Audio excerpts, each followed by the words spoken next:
Paskutinis mėnesio antradienis ir kaip visada, labas vakaras visiems, kurie žiūrite televizijos laidą Kas geresnio premjerė. Šį kartą mes esame Jonavos rajono Bukonių gyvenvietėje. Čia susirinko Bukonių žemės ūkio bendrovės dirbantieji. Taip pat salėje yra žemės ūkio ministras ponas Karazija, vietinė rajono valdžia. Pokalbio tikslas pasišnekėti apie žemės reikalus su Lietuvos Respublikos ministru pirmininku Adolfu Šleževičiumi. Taigi, kas geresnio, o gal kas blogesnio premjerė? Kaip atrodo Lietuvos vyriausybės vadovui mūsų kaimo reikalai prasidedant naujam žemės darbų ciklui? Labas vakaras, mėly bukoniškiai, labas vakaras, mėly televizijos žiūrovai. Iš tikrųjų, lygiai prieš metus maždaug tas pačias problemas pavasariop pradėjo spręsti Šeštoji Respublikos vyriausybė, pradėjusi savo darbą. Per tuos metus dar ir dar kartą pavyko įsitikinti, kokia sudėtinga Lietuvos kaimo žmonių padėtis, kokios didelės socialinės problemos vargina Lietuvos kaimą, kiek daug neišspręstų problemų, superkant žemės ūkio produkciją, savalaikiai atsiskaitant, formuojant kreditinius išteklius, realizuojant nacionalinę žemės ūkio programą. Ir šis pavasaris taip pat turi visą eilę specifinių problemų.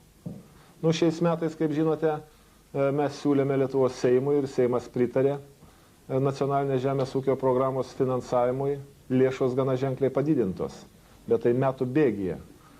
212,4 milijonų litų bus skirta.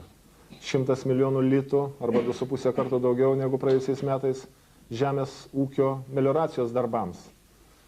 Mokesčiai sumažinti žemės. Ir vakar mes vyriausybės posėdėje priėmėm papildomas lengvatas žemdirbiams, suvokdami sunkia žemės ūkio gamintojų padėtį ir diferencijuotai priklausomai nuo žemės pajėgumo arba nuo žemės balo, žemdirbiams suprantama kalba, jeigu kalbėti, žemės mokestis yra sumažintas gana ženkliai ir sudarys nuo 4 iki 14 litų iš vienam hektarui, lyginant su gana ženkliais mokesčiais, kurie buvo nustatyti tvirtinant biudžetą. Mes nedagausime tam tikrą kiekį biudžeto pajamų, tačiau suvokime, kad tai bus tam tikra pagalbos forma žemdirbiams. Suprantama, ir toliau aktualios temos lieka. Tai mūsų rinkos gynimas, iš tikrųjų pigesnės žemės ūkio produkcijos įvežimo apsaugojimo problema yra aktuali. Čia muitinės tarnybų darbo stiprinimas aktualus, pasienio tarnybų ir savo ruoštų mes taip pat turime reguliuoti įvežimo muitais žemės ūkio produktų įvežimo limitavimą. Ir suprantama, kad toks suderinta politika mūsų rinkos apsaugos, mokesčių sistemos tobulinimo, kreditinių išteklių papildomo skirimo yra svarbiausia šių metų pavasario sėjos darbų fone problemos svarbiausias. Gal dabar kreipkimės į žmonės ir paprašykim, kad pakalbėtų apie kaimo reikalus tie, kurie kaime gyvena. Aš norėčiau paprašyti tiek žemės ūkio ministrą čia, tiek gerbiamą premjerą, kad vis tik tuos visus žemės ūkio klausimus ryžtingiau reikėtų žiūrėti. Ryžtingiau, ką jūs turite omeny, sakydamas ryžtingiau?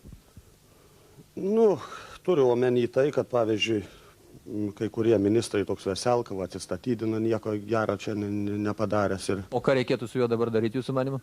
Reikėtų naują, ryžtingesnį reikėtų surasti. Ir taip pat, mane asmeniškai jaudina ir daugelį žemdirbių mūsų bendrovės jaudina toks dalykas kaip pramonės privatizavimas. Pavyzdžiui, pieninės ten mėsos kombinatai, tai yra pieno kombinatai įvairūs, jie privatizuojami yra grinai miestiečių. Kodėl nebūtų galima sudaryti tam tikrą akcijų paketą ir kaimo žmonėms, kad galėtų kontroliuoti juos. Padėtis kaime, kaip man bendrovės nariui atrodo, jinai liūdnoka truputį. Mes, pavyzdžiui, nežinom savo ateities. Mūsų bendrovė jinai nebankrutavusi ir nesiruošia dar bankrutuoti, bet jeigu taip imt ir tiek ir ūkininkų, kiek tenka pakalbėti, sunku produkciją parduoti paprasčiausiai. Aš ir kreipiuosi į mūsų vyriausybę, kad jie truputėlį pasirūpintų ir Žemės ūkio ministerija, kad truputėlį pajudėtų šito klausimu, o jeigu mes pagrindai iš Olandijos vešimės ten tas kiaulių kojytes ir viską, tai čia gerai Lietuvai nebus, aš taip galvoju. Apie mėsą iš Olandijos mes pašnekėsim, o dabar gal pakalbinkim ūkininką privatų. Kaip jam atrodo ir kodėl jisai ne bendrovėje, o ūkininkauja pats? Prašau, žinau, kad jūs ūkininkas. Kodėl ūkininkauju, tai turbūt kraujai išliko tas tėvų genas. Jūs manot, kad jūsų kolegos kraujyje nėra to geno? Gal kam yra, gal kam nėra, bet man tokia pavyko proga. Dar tik tai steigiamės, patys pirmieji sušokom ūkininkauti. Daug kas pirštais badė teisingai. Žinot, paskui tie žmonės yra atsiprašę, taip kultūringai šnekant. O kaip jūs manat, sunkiau dabar ūkininkui ar bendroviai būti? Aš pasakyčiau, gal lygiom teisėm esam. Kiek žemės turit? 4 hektarų. Dirbi, reiškia, jaučiai žmogus pagal, kad esi laisvas žmogus, dirbi savo. Nekam, o bendrovė aš dirbau tiek 25-30 metų. Tai ką, aš vis tiek galvojau, kad taip negali būti. O jūs manot, kad bendrovė dirbantys žmonės ne savo dirba? Ne. O kam tada jie dirba? Ne savo, jie tik laiką eina kaip kiti praleisti. Ką galėtų atsakyti tai bendrovės nariai? Gaspadorius teisus. Bendrovėje tai yra grupinis darbas ir grupinis pasidalinimas. Žinot, kaip į bendrą katilą dirbi, kai dirbi, nori, kad kitas tiek dirbtų arba geriau dirbtų. O kai reikia pasidalyti, tai nori daugiau pasiimti. Ir sudėtingi klausimai ir gaunasi. O visumoje mes bendrovėje kol kas laikomės, nebankrutuojam. O ateitis parodys. O čia aš noriu tik tai trupučiuką pakomentuoti. Labai teisingai kaimo žmonės vertina situaciją dėl ūkininkavimo. Jokios abejonės nėra, kad ateitis tai privačios šeiminės fermos. Visas pasaulis vystėsi tokiu keliu ir vystosi. Deja apmaudu, kad 50 metų ne mūsų valia tas periodas iš tokio labai logiško kaimo vystymosi buvo išbrauktas. Ūkininkai, kurie pradėjo ūkininkauti pirmieji ir techniką sukomplektavę ir suprantama, kad turi visai kitą startinę poziciją. Ir tą įvertinant, suprantama, kad žemės ūkio reforma formuojant principus reikėjo ir privalėjo agrarinės reformos konstruktoriai įvertinti. Deja, sprendimai buvo visiškai neįvertinant nei kaimo žmonių nuomonės, nei realios situacijos ir suprantama, kad dalis atgavusių žemę yra labai sunkioje būklėje. Ir tada suprantama, ir valstybė, ir vyriausybė kaltinama, bet mes visi tos valstybės gyventojai suvokiame, kiek daug visų kitų problemų valstybė yra susikaupusių. Labai gerai, kad Seimas baigė priimti žemės įstatymą. Prezidentas rado vieną kitą pastabą, grąžino Seimui svarstyti, bet iš esmės žemės įstatymas leis išspręsti svarbiausią klausimą. Laisvai žemės savininkas galės disponuoti žemę. Niekas negali pasakyti kaimo žmogui, kaip jam su nuosavybė elgtis. Jis pats turi spręsti. Reikia servisą kur dabar, agroserviso tarnybos, nesenai išardyti mechanizacijos kiemai, visas turtas išdraskytas ir dabar mes 20 milijonų litų iš šių metų skurdaus biudžeto turėsime investuoti, kurti agroserviso tarnybos, kurios nesenai buvo kaime ir jos funkcionavo. Vat visa drama ir tragedija mūsų dabartinės situacijos ir teisingai ir tuomet susikopė tos problemos, bet atsiskaitimų problemos iš esmės jos pajudėjo. Aš minėjau keletą kartų, dėl ko jos buvo tokios aktualios. Praeitais metais dėl Centrinio banko veiklos manipuliuojant, kitaip galima nepavadinti, lito dolerio kursu, ūkis Lietuvos prarado apie 300 milijonų litų. Vien dėl to, kad kursas buvo dirbtinai keičiamas. Bet jau beveik metai praėjo, kai litas yra stabilus. Ir paklauskim žmonių, vis tik tais, ar yra nesumokėti pinigai jiems? Aš atsiprašau, litas stabilus ne metai, litas stabilus nuo gruodžio mėnesio, o lito ir dolerio šokis truko daugiau kaip pusmetį.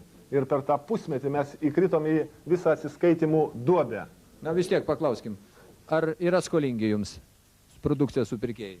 Už grūdus dar nepravęs, bet už grūdus šitus, reiškia, pridavėm, kaip ant kvitų rašėmės pardavimų. Paskiau nedavė liktom laiko, dabar, kada aš buvau, reiškia, sutartinė sudarytas. Buvo kaina 300 rodus. O dabar pardaviau, jeigu už džiuvinimą viskas, tai man paimta išeina centneris 7 litai tik. Tai bankrotas, negalima priduoti tenai visiškai į valstybę. Ką gali premjeras atsakyti? Atsakymas labai paprastas. Praėjusiais metais mes pasiduodami ar pasidavę spaudimui žemdirbiškų organizacijų 2 kultūrom žemės ūkio nustatom palaikomasias kainas. Grūdams virš 300, kaip teisingai ūkininkas minėjo, valstybės įsipareigojimai supirkti 4 milijono tonų grūdų su nustatyta minimalia kaina. Ir cukriniai runkeliai. 135 litai už toną. Ir viena ir kita kaina buvo gerokai toli nuo susiformavusios rinkoje. Valstybė neturėdama galimybių užtruko ir atsiskaitimai, kitą dalį 250 tūkstančių tonų grūdų kombinatai priėmė saugojimui. Ir dėl kreditinių išteklių stygiaus tas saugojimas jis užtruko, bet ūkininkas kiekvienas pridavęs saugojimui, jis galėjo laisvai disponuoti. Jis bet kada galėjo paimti, jeigu tas netenkina.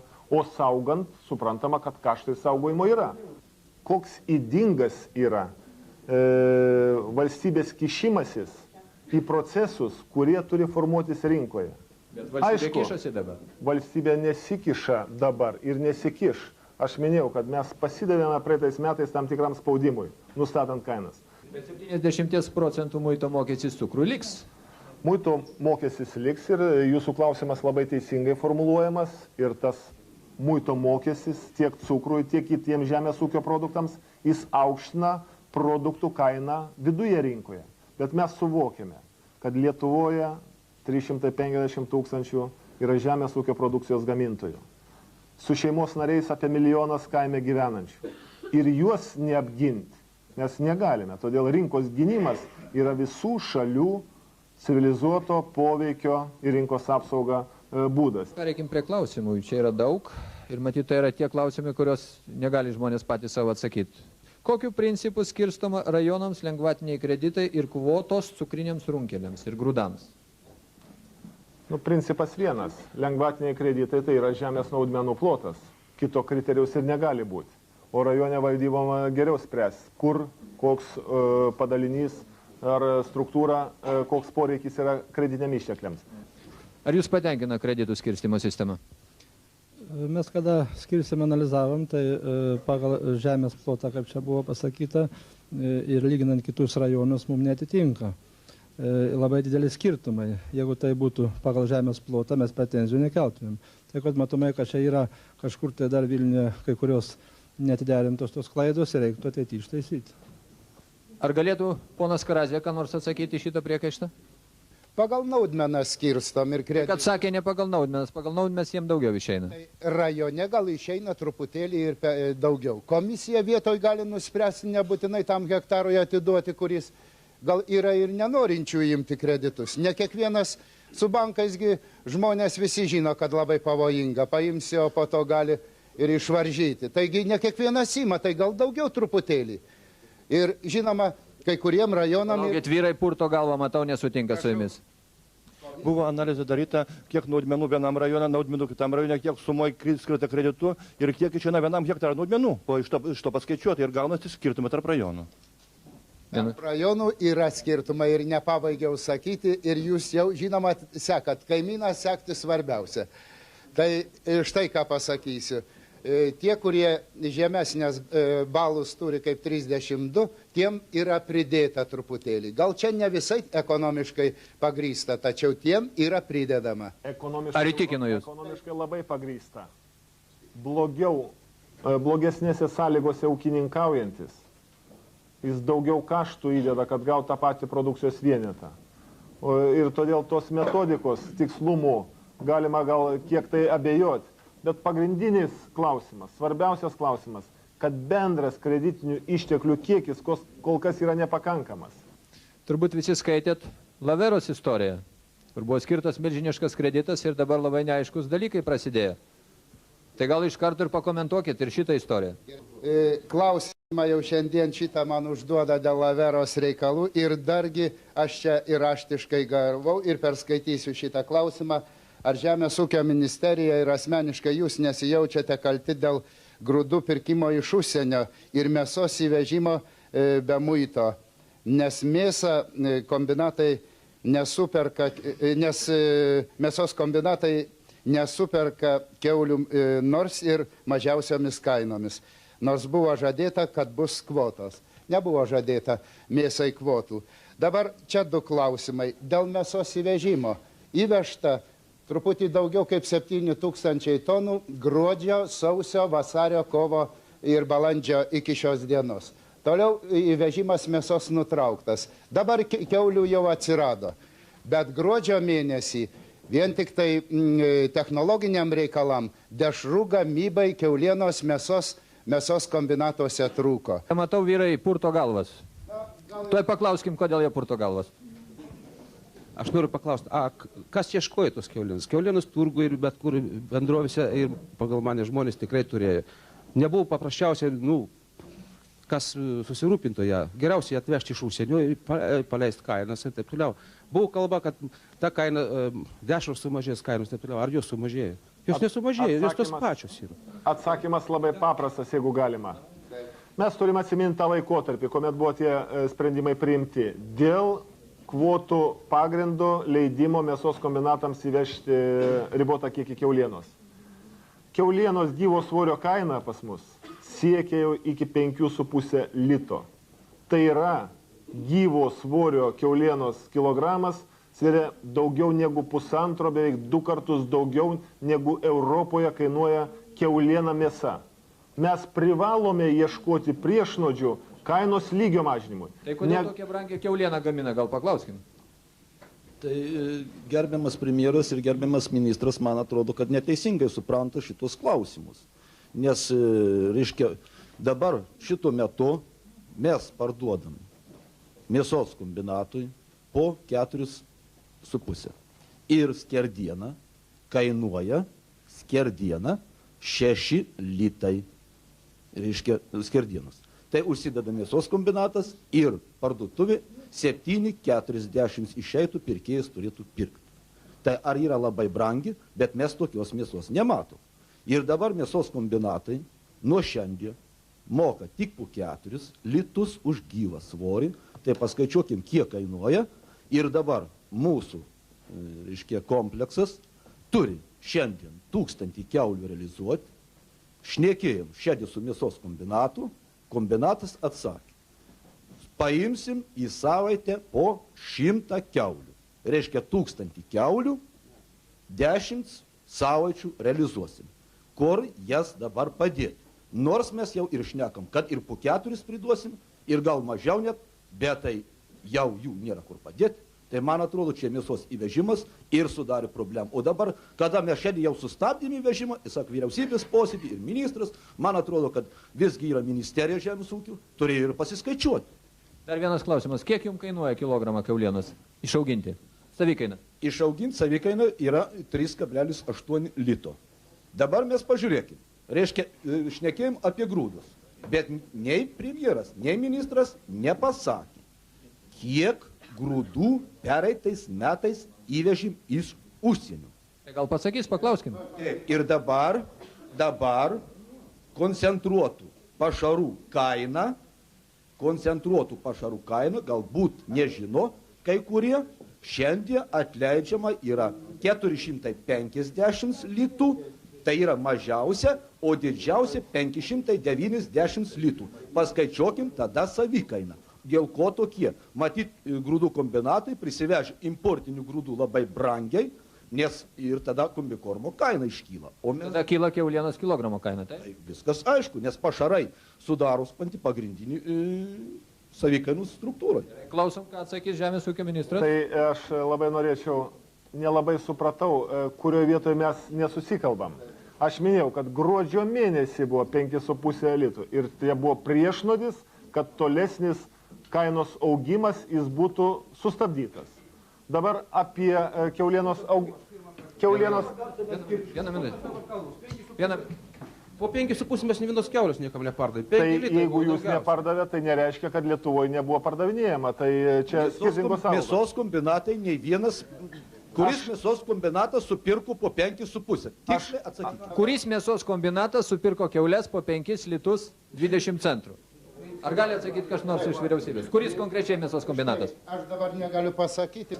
Ir žinoma, niekas netrukdo jums parduoti tas, kuris daugiau moka. Prieš Kalėdas prisiminkite, turgai lūžo žiemos metu. Turguose buvo pakankamai, o pasiūlymų mėsos kombinatui nebuvo. Aš kalbu neišvengti norėdamas kokios atsakomybės, bet ėjo protestavo pensininkai prieš jautienos dešrą, kurios negalėjo valgyti. Ir reikėjo jis, gerbiami ponai, po 6,5–7 tūkstančius tonų mėsos kiekvieną mėnesį būtume pritrūkę technologiniam reikalam. Ir kada užauginot, kada jau ir komersantas orui atšylus iš jūsų nebenori pirkti.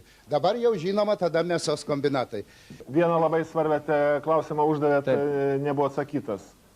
Kodėl pas mus brangesnė produkcija?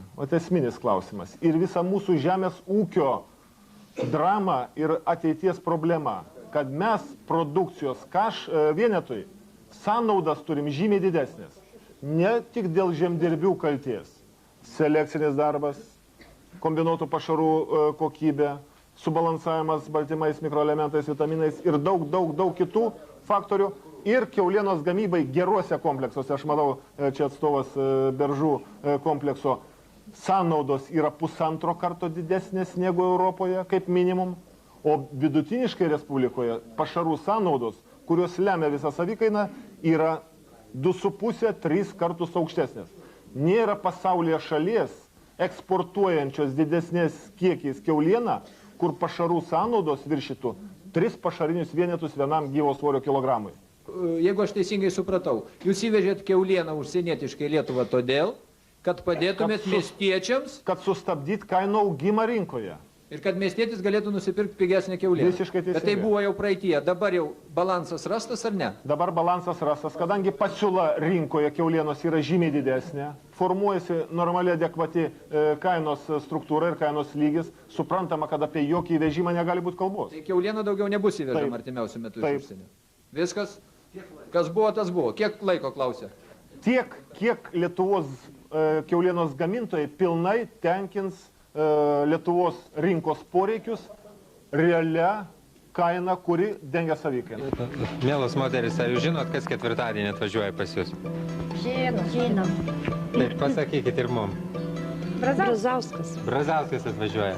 Aš girdėjau, kad ponas Šleževičius atvažiuoja. Laukiam visų. Kas Visų pasirodys, tą sutiksim. Dar žinot, koks ketvirtadienį Bukonyse bus įvykis? Žinom, turėtų atvažiuoti premjeras. O jūs žiūrite laidą, kas geresnė premjerė? Žiūriu. Ar patinka? Nu, kartais patinka, kartais nepatinka. Jūsų nuomonė reikalinga laida, kas geresnė premjerė? Nu, aš beveik kiekvieną kartą žiūriu. Kartais patinka, kartais ir ne. Gerai, kad būna. Nu, kas labiausiai nepatinka? Nu, tai kada blogai atsako į klausimus. Ne taip, kaip jūs norėtumėte? Jo. Žiūriu laidą, patinka. Taip ir taip būna visokiai, ir juodo, ir balto būna. Gerai, ačiū. Pasako, nevykdo.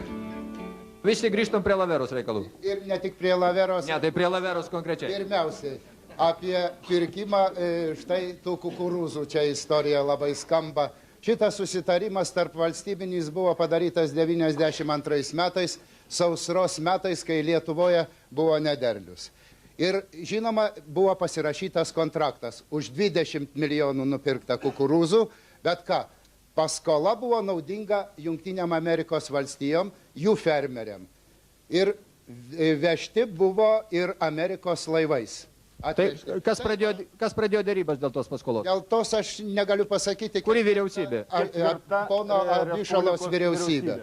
Prie pono Lubio buvo pasirašytas kontraktas. Atvežta prie 6. Ponas Karazė, mes jau galų nerasim. Jau čia galų, jau čia 3 vyriausybės.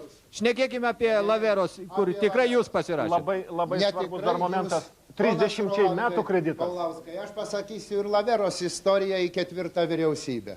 Pasirašytas kreditas pramonės prekybos ministerijai, per ministeriją. Ministerija nukreipia Laveros uždarai akciniai bendroviai 400 000 tonų kviečių pirkti. Konkrečiai, kuri vyriausybė tai padarė?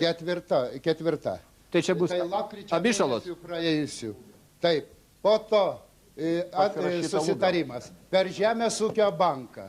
Po to į Žemės ūkio bankas, Žemės ūkio ministerijos pareigūnai mano ateimą į ministeriją dieną pasirašė sutartį kviečiams pirkti. Kviečiam pirkti ir Lavera ketino nupirkti iš Kanados. Kviečių neatvežė, atvežė miežius. Kaina užaukštinta. Bet kodėl jūs pasirašė tokią užaukštintą kainą? Laikraščiai rašo, kad jūsų parašas yra. Žinote, dabar čia prisipažinimai, ar užaukštinta ar neužaukštinta, tai dolerio ir talono kursas ir tuometinė kaina, taip sakant, užsienį, buvo ne šių dienų ir negalim apie tai kalbėti. Žinote, aš čia per daug nenoriu daugiau komentuoti. Šios istorijos, taip sakant, dalyviai pradėta Žemės ūkio ministerijos. Ar čia gėdinga, ar taip, bet grūdai buvo reikalingi. Kodėl nebuvo galima tą padaryti per normaliai veikiančią firmą ir taip toliau? Žinote, negaliu tų visų aplinkybių išaiškinti.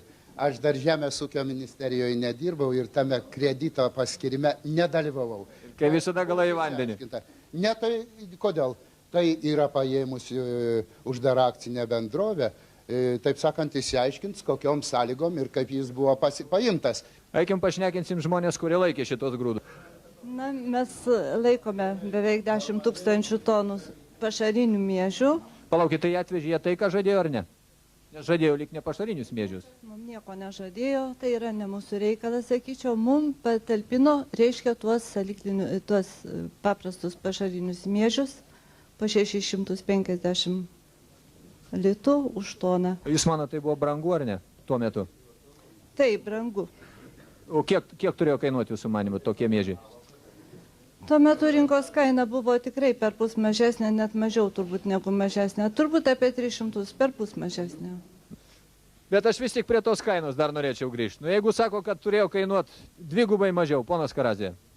Kaip ten bebuvo, kursas ne lito, bet talono buvo taip 550. Ir skaičiuokite, tai buvo normalūs maistiniai grūdai.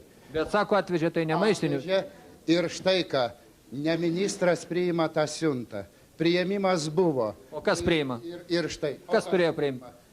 Iškraunama buvo Klaipėdoj. Ir štai ką turiu pasakyti. Palaukit, ir apmokėjot nežinodami už ką? Niekas neapmokėjo ir nebuvo ko mokėti. Turėjo būti atiduota Žemės ūkio ministerijai kreditas ir to kredito sąlygas pakeitė tada. Ir štai grūdų skyriaus darbuotojai dabar tie, kurie vykdė praktinį tą priėmimą, kurie susitarė ir su Jonava, ir štai su Kretinga, šiuo metu nedirba. Ministerija negali paimti ir negali kreditų gražinti.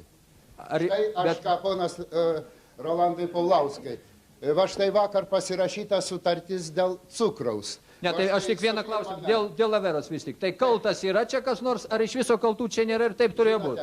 Mes čia stovėdami prieš televizijos kamerą nepasakysim, kas kaltas. Tai gal iš viso čia nėra kriminalo ir viskas tvarkoja? Ne apie tai kalba, čia turi įsiaiškinti teisingumo organai. Ir paėmimas paties kredito, ir tolesni visi reikalai. Buvo sudarytos sutartys sutartys. Čia įsiaiškins ir Reiškia, aiškintis yra ką, bet mes čia nesiaiškinti. Tvarkoj. Ir štai ką noriu pasakyti. Šiuo atveju Lietuvos bankas prašo gražinti kreditą ne Žemės ūkio ministerija, bet Lavera, kurį paėmusi iš jo kreditą. Ekonominių nusikaltimų komisija Seime tyrė šią istoriją. To istorijoje bus įvardinti visi asmenys ir atitinkamai bus informuota visuomenė tuo klausimu. Čia kaip tik klausimas šią temą. Ar premjeras gali pagaliau surinkti tokią komandą, kad pilnai įvykdytų savo programą, priimtus nutarimus ir įstatymus? Aš manau, kad čia socialdemokrato rašyta, kadangi socialdemokratai labiausiai susirūpinę, kad vyriausybė nevykdo savo programos. Bet socialdemokratai užmiršo vieną mažą smulkmeną. Vyriausybės programa surašyta yra 4 metų laikotarpiui. Jeigu jie mano, kad per metus galima šitą padaryti, tai jie apsirinka. Beje, apie kabineto formavimą metai laiko prabėgo, 6 kabineto nariai paliko mūsų kabinetą dėl įvairių priežasčių. Tame skaičiai matyti ir užuominos, kad ne visi gal ir tinkamai atliko savo darbą. Ir tas procesas nuolatos vyksta. Beje, ministrų kaita gal ir lėtesnė negu Respublikoje vykstanti premjerų kaita. 4 pavasarį nepriklausomai Lietuvoje sutinkam, 6 premjeras išdygo, tai nėra gerai, aišku. Ir tas nestabilumas kadrų, jis neduoda gerų rezultatų. Kodėl tiek daug painių istorijų? Viena vyriausybė pradėjo, kita pratęsė, 3 pabaigė, 4 dar neatėjo. Ir taip toliau. Ar tiesa, kad kaimo žmonės turintys 2-3 hektarus negaus pensijos? Iš tikrųjų, Lietuva dabartiniu metu garsėja gandais. Mokesčius mokam visi, rašo matyti kaimo žmonės, o kodėl miesto žmonėms už šilumą yra dotuojama, o kaimo ne? Ta problema yra aktuali, mes privalome sulyginti kaime ir mieste gyvenančių žmonių sąlygas. Tai ar galima tikėtis, kad kaimo žmonės gaus šiokią tokią dotaciją už šilumą? Tikrai taip, kadangi jūs labai ne tik klausimus gerai formuluojat, bet ir kontroliuojat jų vykdymą. Ką pasižadu, tai reikia būtinai vykdyti ir mes nuolatos matyt galėsime sekti, kaip tie įsipareigojimai vykdomi. Tai gal paklauskim, kiek reikia žmonėms už šilumą maždaug? Kiek reikia, mes žinom. Paklauskim iš tikrųjų žmonių, kiek kainuoja šiluma? Ar galit pasakyti, kiek jums žiemai reikia? Pinigų, kad šiltų? Nu, aš malkom, kodėl, niekada. O iš kur malkas gaunat? Iš bišką, žaigulę. O ką, įgulys veltui jums duoda malką? Ne, užmokam. O kiek tada mokat? Štai ir bus ta suma, kurios reikia. Aš galiu žinot, kiek aš moku, jau aš užmiršau. O kas žinot, kiek kainuoja? Kiek kainuoja jums šiluma, negalit pasakyti? Malką kūrenu, aš pasidariau mišką navėjas išpartų, malką beveik nekainuoja. Tai žiūrėkit, tai gal nereikia visiškai jums ir dotacijų? Anglių reikia.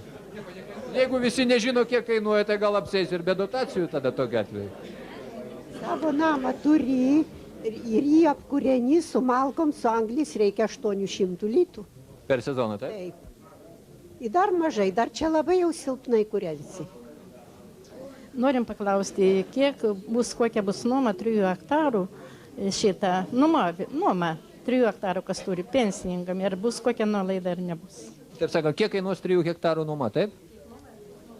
Ir ar bus nuolaida pensininkams? Suvokdami, kad žemės mokestis yra gana aukštas ir įvertindami situaciją kaime susiklosčiusią, mes vakar vyriausybės posėdėje priėmėme sprendimą, kad sumažinti ženkliai žemės mokestį. Pensininkams, invalidams tam tikros nuolaidos jos taikomos. Konkrečiai šios klausimus sprendžia rajono valdybos, savivaldybės ir eilėje rajonų tos mokesčio lengvatos yra taikomos ne tik tai pensininkams, bet ir didesnėje apimtyje. Mes čia turim rajono valdžios taip pat, tai gal pasinaudokim progą, tegu atsako. Rajono žemės ūkio skyrius ieško būdų, kaip sumažinti ir manau, kad tai bus padaryta. Dabar pardavinėjama žemė. Ja dalina net 2 km už Bukonių. Ar gali būti taip toli nuo gyvenvietės neprivatizuojamos žemės fondas? Ir ar turi pirmenybę gauti žemę arčiau bendrovės nariai arba nenariai? Šiuo atveju ar skiriasi išperkama ir nuomojama žemė? Nelabai aš supratau klausimą, tiesą sakant. Gal raštelio autorius pats pakomentuotų. Kas parašė tą raštelį? Žemė šitą siūlau tikrai už 2 hektarų, už 2 kilometrų kokių, o šalia yra laisvo žemės, kuri dabar, sakykime, dirvonuoja. Matau jūsų viršaitis. Gal jis ir atsakys į šitą klausimą? Štai, braunasi. Aš galiu šitą klausimą atsakyti taip, kad visiems žemės po 3 hektarus prie gyvenvietės duoti negalim, nėra jokių galimybių. Todėl duodama yra maždaug, kaip sakėt, po 25 arus vietoj, kad visi turėtų bent svogūną, agurką, kur nusiskinti, o kita yra toliau gyvenvietės. O kad dirvonuojančios žemės, tai aš nežinau, nebent pasiėmęs koks pilietis, kuris pasiėmė žemę ir neapsisėjai, tai gal ir buvo, ir tai nebuvo tokių. Iš esmės, pradėjus žemės reformą arba pertvarką be aiškios koncepcijos ir suvokimo esamos situacijos, kuomet buvo valstiečių ūkio įstatymų dalinama žemė, po to 2-3 hektarai įstatymas priimtas ir tik po to restitucijos aktas priimtas, kad žemė turi būti grąžinama savininkam, suprantama, kad labai daug Lietuvos žmonių pastatė priešos poziciją. Čia konfliktai apie visus didžiosius miestus, žemės savininkų interesai su miesto plėtros interesais susikerta ir daug kitų klausimų. Ką galvojama daryti su tais ūkininkais, kurie pasigrobė žemę, o po metų ją apleidę paliko? Po 2 metų yra numatyta taip žemės reformos įstatymė. Jeigu 2 metus blogai dirbi žemę, jinai gali būti prievarta atimta. Taip, prievarta neatimta, bet išpirkta. Gal dar pabaigai truputį papolitikuokime. Ką aš turiu omeny? Na, yra manoma, kad LDDP laimėjo rinkimus vis tik daugiausiai žemdirbių balsų dėka. Ar sutinkat su tokiu teiginiu? Ne. Na, pažiūrim, kaip šnekės žmonės. Kaip jūs manot, pavyzdžiui? Ar daugumą už LDDP balsavo kaime žmonių? Sutinkam. Palaukit. Daugumą už LDDP. O kodėl, kaip jūs manot? Nu, nežinau, kažkaip daugiau tikėjomės jų. Na, o kaip dabar? Dar nenusimenam po kol kas, dar tikimės. Gal vis bus geriau. Ak, net pavydas ima. Dar nenusivylė. Nors šitiek... Tautos pažanga aktyviai nori išgauti pažadą, kad blogėja. Dabar lygtais kyla balsai reikalaujantis naujų rinkimų prieš laikinių. Kaip jūs manot, ar kaimas ir dabar parems LDDP, ar jau kitai balsuos? 1 minutė, prašau. Parems. Bet daugiau nėra už ką balsuoti. Jeigu pirmą būtų nesugriuoja viską, nereikėtų šitų rinkimų pirmą daryti. O dabar, kas čia, Žirnovskis atsiras koks naujas viską pataisys. Čia tokio nebus žmogaus. Gal turi... Jeigu savo baigę kondenciją, paskui matysim. Jeigu neves tvarkos su sienom ir žemdirbiams, per mažai pagalbos ir taip toliau, tikrai ateis pagal mane gali būti nauji rinkimai. Ir žmonės daug gali nebalsuoti. O dabar, kaip jūs manot, situacija kokia yra? Ar priešlaikiniai rinkimai dabar įvyktų ar ne? Kol kas dar nereikia, bet skaitau dar pusę metų praeis, jeigu dar bus toliau taip. Per metus laiko aš irgi netikiu, kad gali kažką taip smarkiai pakeisti. Bet po pusės metų dar bus aišku tada. Ar yra kitaip galvojančių? Na, neliūdinkit visai. Gal privatus ūkininkai kitaip galvoja? Man atrodo irgi, jeigu pastebės tokią betvarkę, tai reiškia vis tiek daugumoj balsuose už kitą. Mano giliu įsitikimu, didelis mūsų nuopelnas - tai žmonių supriešinimo sumažinimas. Juk buvo Lietuvoje jau daugiau priešų negu Lietuvos gyventojų. Ir visi buvo aplinkui priešai.